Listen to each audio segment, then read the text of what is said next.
You know how everyone has kind of unspoken rules, like maybe they don't say them out loud, but to yourself, there are just certain things that you will and will not do. I realized after years and years of going to Disney World that, of course, I have certain rules, as in tips that I think people should follow when they're planning for Disney World, things that you need to be aware of for every trip.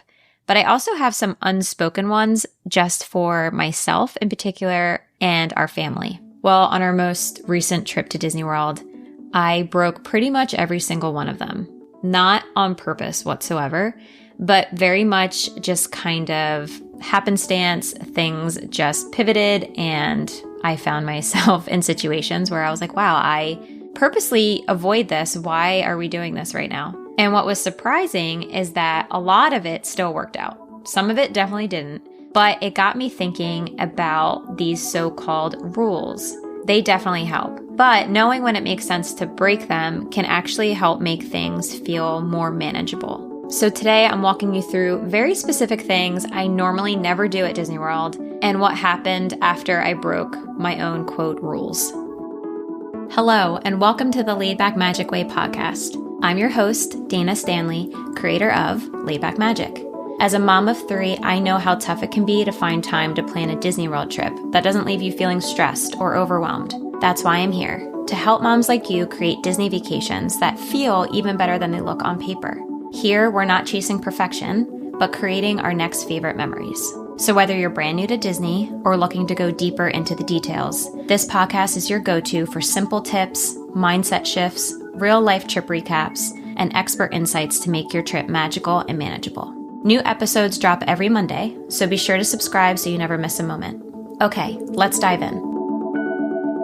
If you've ever felt like planning a Disney trip is all about getting it right, doing everything right, booking at the right time, showing up at the right time, packing the right things, I hope this episode will show you that sometimes things go wrong and that doing it, quote, wrong can still work out.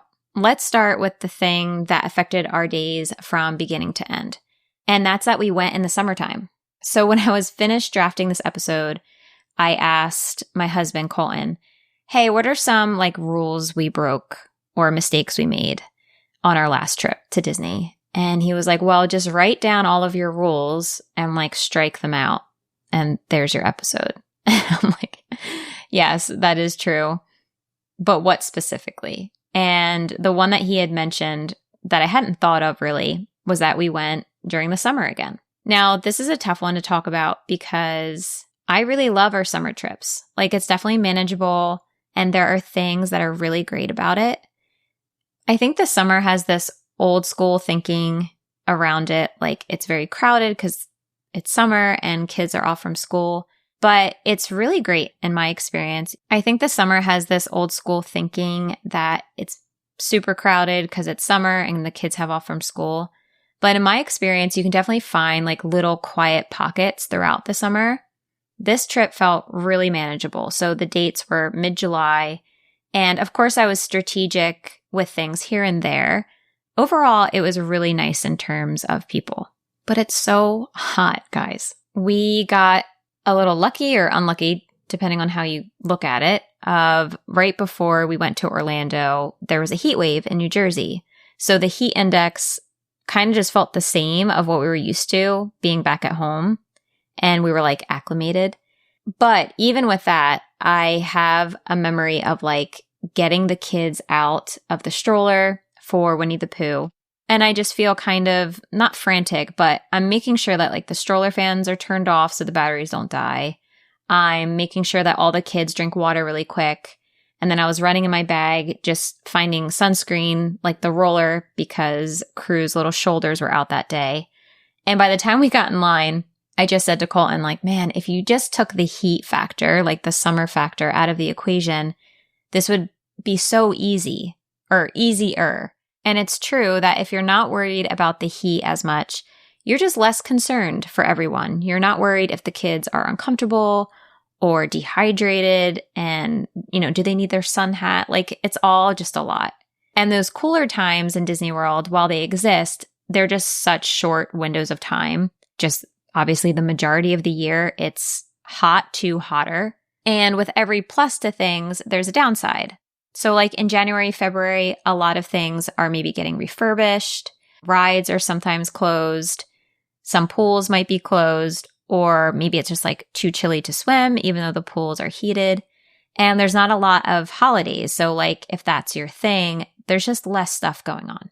And while I have thoroughly enjoyed our summer vacations and do not regret them at all, I still put the summer season, like June, July, August, on the last of my list for strictly just the heat. It's my least favorite time of year for just the temperatures.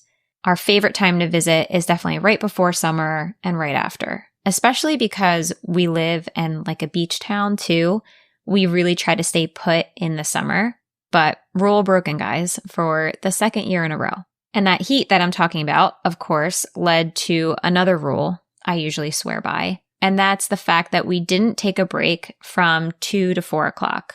Pretty much the entire trip, I think out of 5 park days, we only took a break back at the room one time, which if you know me, this is the biggest rule I have. I don't care if you have a 6-month-old or a 60-year-old with you. I always say take a break from 2 to 4. But we somehow found ourselves in the parks every day, staying from around park opening until about 3, sometimes 4 o'clock. The culprit, though, because this is not my fault, is our son Crew, who is 22 months old. He takes a solid nap in the middle of the day when we're home. So he will sleep 3 hours, from 12:30 to sometimes 3:30. But I'm very used to his older sisters. And the way they napped was later in the day, like 2 p.m. And that was perfect for a midday break. We would go to the parks early, head back to the room. The girls would take a nap. But for some reason, I think Crew is just such a boy. He tires himself out very fast. So he was conking out by 12:30, 1, which was usually just when we were getting ready to head back to our room. Like we'd say, let's just do this ride and then we're leaving. He would fall asleep on the ride. This child fell asleep on 3 Caballeros, Ariel, Under the Sea, and he fell asleep during the new villain show in Hollywood Studios, which is very good, by the way. But imagine sleeping through like this very loud show with like bright lights and sounds, and there's like smoke bubbles. And it sounds great. Like, oh my gosh, you fell asleep in the park. That's awesome for you. But the issue is 2 things. First off, I want a break.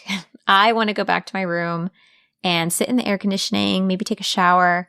And I really like to take that time to organize our room a little bit and like just get the room back together. I feel like I'm not really able to do that without a midday break. I know it can be done, but I just like that middle of the day reset. Second is when he sleeps in the room, again, we're talking like a 2, maybe 3 hour nap, depending on how long we hang out at the room, versus an in-park nap is like 45 minutes. And by the way, usually Colton is holding him in this scenario, and then you have to try to transfer him to the stroller. So it's like really hot, you're holding him, he's in the stroller, and then you kind of have to like putt around waiting to leave the park because now he's asleep. The last day we were there, we had a second day in Epcot planned to ride the preview of Test Track, which when you're listening to this is officially back open. Yay. And I was determined to get that child back for a nap because we were seeing Fantasmic that night. And I knew he was not going to be able to hang without that nap.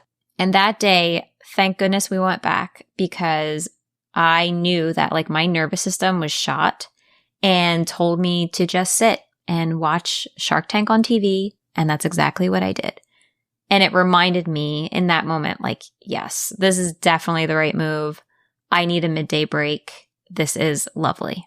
The only time that I would not take a midday break would be if it was maybe cooler weather and the temps just weren't bad, even if it was like a little cold and I had to wear a long sleeve. Sounds so nice to me right now. And or if it was a pain getting back to the room. For example, it doesn't make sense to take a midday break on a day that you're going to only Animal Kingdom and it closes at 6 and you're staying all the way across the property at, one of the Epcot resorts. And if you find yourself in that situation, like me, with crew falling asleep at kind of the worst possible timing, you can find ways to take breaks inside the park to either kill time or just wait until after they wake up. And so we usually just did like one more thing. So while he was sleeping in Epcot on our first day, we got in line to see Donald in Mexico, which the girls really wanted to do. And while I was waiting in line, Colton went and grabbed some margaritas. Amazing. Was able to sit and drink my margarita in the shade with him asleep. Great. In Hollywood Studios, when he fell asleep at the villain show, we went around the corner to Hollywood Scoops and grabbed some ice cream. Again, found some shade. And in Magic Kingdom, when he fell asleep, we popped over to Annie Gravity's Goodies over in Tomorrowland, grabbed one of their seasonal ice cream floats, again, sat in the shade. And then my daughter was able to dance with Stitch. And she was very excited because she was decked out head to toe Stitch over in Tomorrowland for Cool Kids Summer. And we wouldn't have been able to do those 3 things if he hadn't fallen asleep and we had stayed back. You know, you can't do everything. You can't do everything in the park and have a midday break. So there really is finding that balance of what you and your family need in that moment. I would say around 1 o'clock is when I would start taking inventory of how we're all feeling and make the call then. Are we going to stay in the park and do something chill, or are we going to go back to the room? And while that was all in the middle of the day, how our days started was another broken rule. And that was that we showed up right at park opening. One of my biggest, I don't know if you want to call it a pet peeve, but I do it to myself all the time, is getting to the park like exactly at park opening. Let's say Magic Kingdom says park opening 9 a.m., early entry starts at 8:30. Anywhere around that time feels more congested on the buses, in line to scan in line for coffee. You get the idea. I'd much rather get there, 7:38 or like 9:30, 10 if I can. But man, when I tell you we could not get out the door before 8:30, like almost very consistently, it's almost like comical. It was like 8:30 on the dot. And I was for sure not rushing, but in the back of my mind, I'm always shooting for 8 a.m. at the latest. We were just constantly running 30 minutes behind. And I know exactly why. It wasn't because I take a lot of time to get ready, or we weren't prepped for the next day with our park bag and like waters ready to go, snacks, of course, but it's because I hate waking up my kids. When I say I've been to Disney World with every age of child, that means I just know how important sleep is. And when you have kids on vacation and they're taking very short naps, they're going to bed really late. And even like when you think of my 9-year-old, she's not in a stroller. So anywhere we're walking, she's walking.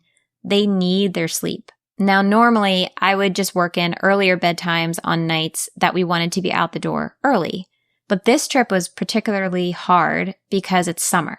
And summer means it's not really dark until truly like 9 p.m. So we'd be doing our quote bedtime routine and trying desperately to just get these kids to bed. And they're either like outside playing with all the other kids at Riviera when we'd normally be doing baths and books, or we're in the middle of the routine and you can hear like activity outside and it's still light out and the girls are like, why are we going to bed? And it would just like drag, like we could just not get everyone to settle down because it was still light out. This is why we actually ended up skipping the fireworks in Magic Kingdom this trip, because they started at 10 p.m., which like, oof, that's just 10 p.m. is rough keeping the baby out that late. Just something to keep in mind when you're thinking about your kids and sleep in Disney World in particular. The earlier the sun sets, the earlier fireworks or Fantasmic are going to be. But the later the sun sets, fireworks aren't starting until 9:30, 10 p.m. So just do not plan on having an early morning the following day if you have any of those planned, okay? Even with tired kids and getting there at park opening, we still managed to do some kind of unexpected new things for us. And this one's kind of funny because it's such a rule for me, and like I don't expect anyone else to think this or do it. In fact, in my episode for first timers, I specifically touched on the fact that I think you should expect to dish out some cash on souvenirs. because I'm telling you, kids remember their trips for years and years, from a stuffed animal or a pair of ears or a wand, whatever. When you have some tangible thing that you semi-routinely see or play with repeatedly, it kind of like jumpstarts that memory in your mind and makes it fresh again. I can't help but think of Inside Out when I say that, like imagining a memory, like the little globe, and it's really dull. And then they see like a stuffed Mickey Mouse, and then the memory gets a little brighter, you know? It just lasts longer. My girls specifically really love the baby versions of the stuffed animals, the characters that come in little swaddles. So they have all different ones from different trips. So as soon as we get to the parks and they pick one out, I'm like, yeah, girl, let's get them. Go to the cash register. And Colton's kind of looking at me like, don't you want to wait? Like, see if they want anything else. But I know that they play with them and they'll sleep with it the entire trip. So I actually love getting it as soon as possible if they're absolutely sure like that's the character they want. Those were givens on this trip. And then I wanted to let the girls pick out one other thing independently that they really wanted. And because we go fairly often, they thankfully know what they want ahead of time. Like they can say, oh, I wanted this last time, or I want that. But my 5-year-old, my sweet, sweet 5-year-old, her special pick for this trip was the number one thing I have told them since they were born that we would not buy. And that is a balloon. She just wanted a classic Magic Kingdom, Main Street, Disney World balloon. And I get it. Like I really do. But all those magical reasons I just talked about why souvenirs are important is literally the opposite of a balloon. You can't take it home with you. You can't really like play with it. And yeah, I know I could bring home like the deflated balloon.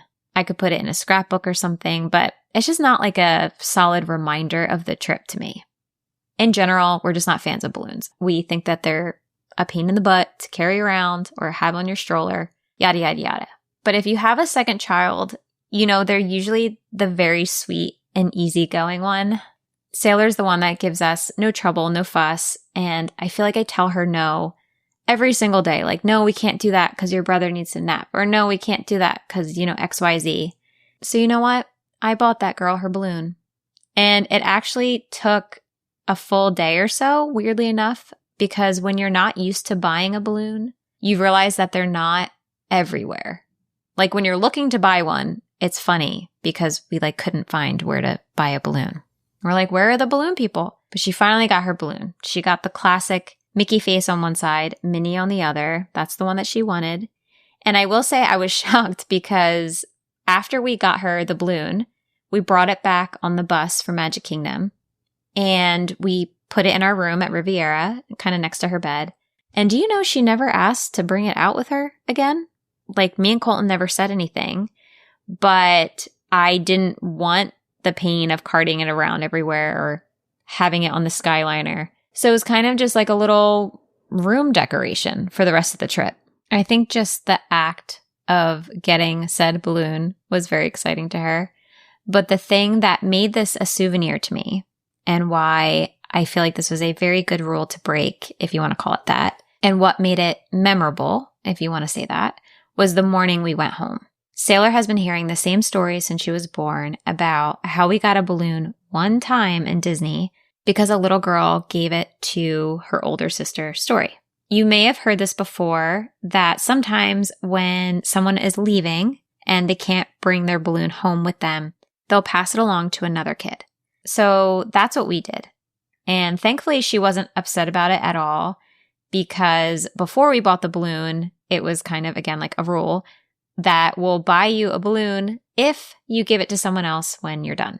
So that morning we were flying home. We had our luggage down in the lobby to go to the airport, and we just kind of scouted families in the lobbies and were trying to gauge like families that also didn't look like they were leaving and also not too much in a hurry.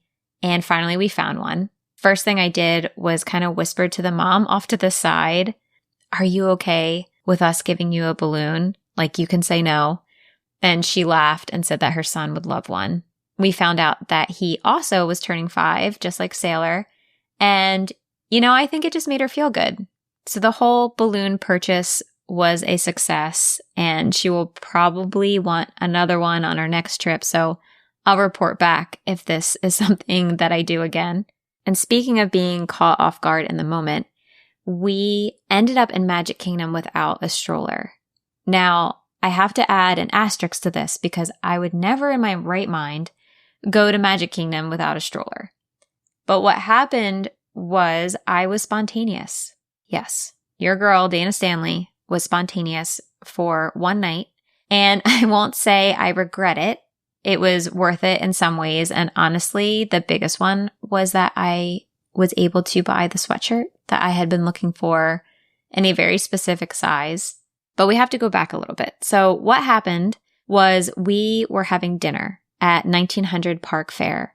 And since we were at Grand Floridian Resort and it's connected to Magic Kingdom by the monorail, we decided, even though we had Ubered to the Grand Floridian, we would take the monorail to Magic Kingdom and then the free bus ride back to Riviera. Because it turns out our little boy Crew loves the bus. It's like his favorite ride of the trip is the bus. So we were like, whatever, let's just take the bus home.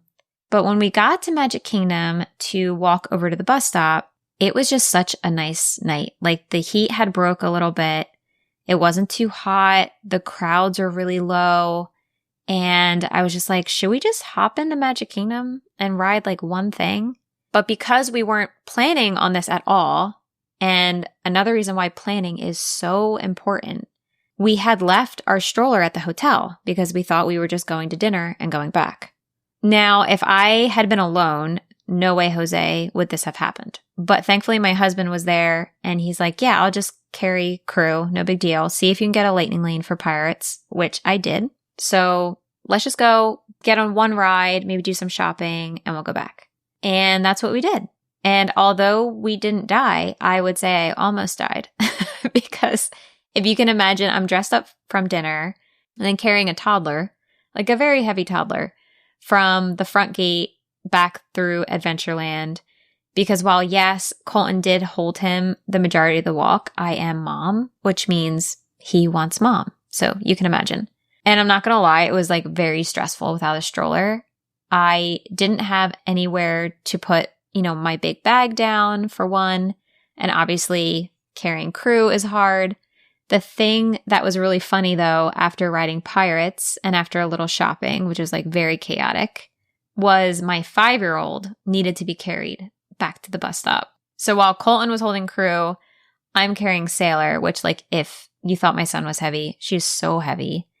And I said, Colton, take a video of me just so I can post this as a reminder that if you think your kid walks a lot at home or they don't use a stroller at home, or if your kid runs 5Ks, I don't care. You should still bring a stroller.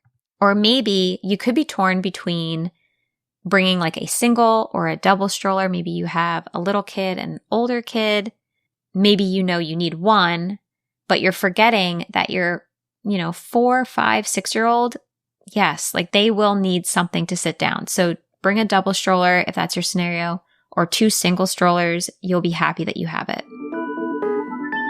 And then there was a rule that I am happy to break only when it actually saves me money. And for this particular trip, since we were staying at Riviera, it would have been the perfect opportunity to rent DVC points or rent Disney Vacation Club points.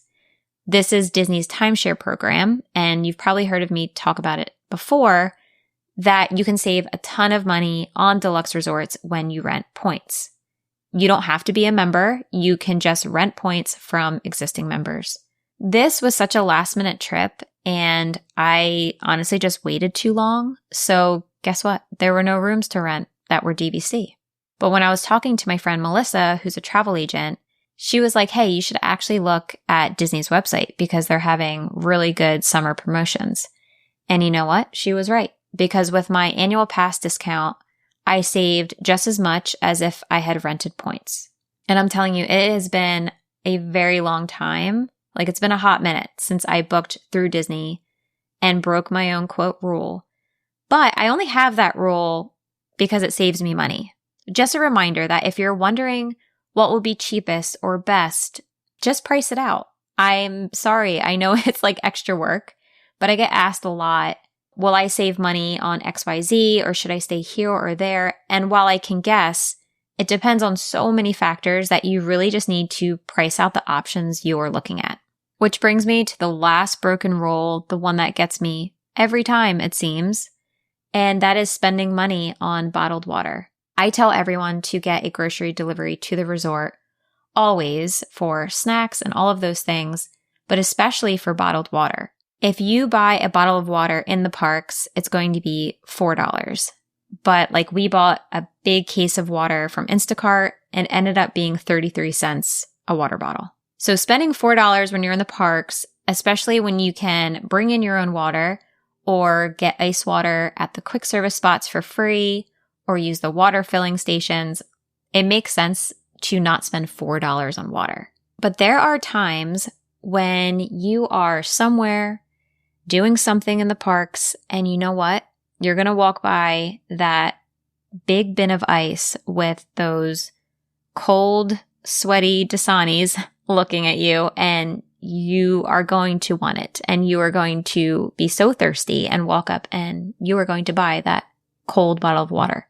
I know this because my kind of like kryptonite for the past 2 years has very specifically been when we are leaving the Magic Kingdom, like right before the exit, I am all of a sudden so thirsty, and usually we're headed back onto the bus. So like I know we're going to maybe be waiting 10 to 15 minutes for the bus, then the ride home.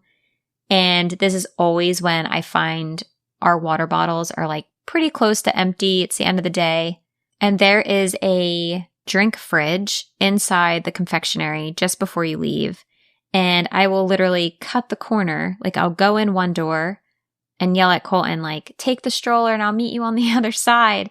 And I bust in there, grab 2 bottles of water. They're so nice and cold. I use my magic band. Like I don't have my wallet or anything. I just want these waters. And then I bolt out within 10 seconds on the other side. And when I tell you it is worth the $4 a bottle and then some, I mean it. And I wanted to just acknowledge this because yes, water is free in Disney and you should take advantage of that. But you know what? Just budget for a few bottles of those Dasanis, okay? Because I guarantee you're either going to buy one or wish you had bought one. So there you have it. 7 rules I've preached, some to you and some maybe like privately to myself that I went ahead and broke kind of by accident. I hope the takeaway from this episode is that all of these things usually work. And while you should definitely keep them all in mind and try your best, know that you can still adapt and pivot. And honestly, sometimes breaking your own rules is the best way to figure out which ones really matter and will make your next vacation even better if and when you go back. If you loved this behind the scenes breakdown, make sure you're subscribed to the show. We have a new episode every Monday morning. Okay, talk to you next time. Thank you so much for joining me on this episode of the Laid Back Magic Way podcast. If you enjoyed today's episode and it was helpful for you, it would mean the world to me if you'd write a quick review. Your reviews help more moms like you find the show, and I read every single one of them. Seriously, thank you in advance. You can find me on Instagram at Somewhere Worthwhile, and I'd love to hear from you there. DM me if you have any questions about this episode or what you'd like to see in future ones. Until then, keep planning for your next favorite memory, and I'll see you next time.